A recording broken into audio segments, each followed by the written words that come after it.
Assalomu alaykum hurmatli kanalimiz kuzatuvchilari, hurmatli dehqon va fermer akalarimiz. Bug'doydagi kasalliklarni, begona o'tlarni, zararkunandalarni qanday nazorat qilish mumkin degan savolga qisqacha javob berib o'tamiz. Xo'p, preparatlarimiz Karat Extra va Nurel Plus bug'doydagi zararkunandalarga qarshi, trips bit kabi zararkunandalarga qarshi keng samara va foyda berib kelayotgan preparatlarimiz. Dehqon akalarimizga buni tavsiya qilamiz. Bug'doy maydoningizni har xil zararkunanda hasharotlardan himoya qilishda ham, tozalashda ham yaxshi samara berib kelayotgan preparatlar.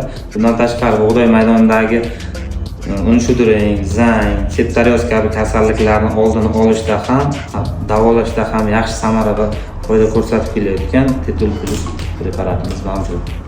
Hurmatli dehqon va fermer akalarimizga qo'shimcha ma'lumot sifatida bug'doy maydonidagi ikki pallali begona o'tlarga qarshi, ya'ni o'sha xalq tilida aytiladigan gandumakka qarshi sistemal va kontakt ta'siriga ega bo'lgan preparatlarimiz mavjud. Bu preparatlar gandumak o'tini juda yuqori aniqlikda va yuqori samara bilan o'ldirib bera oladi. Bundan tashqari yana qo'shimcha ma'lumot sifatida aytib o'tib ketmoqchimiz. Kilodopik Plus preparatimiz bir pallali, ya'ni boshoqli begona o'tlarga qarshi juda yaxshi samara berib kelayotgan preparat. Buni raygras, yovvoyi so'li kabi o'tlarga qarshi bemalol qo'llashingiz mumkin.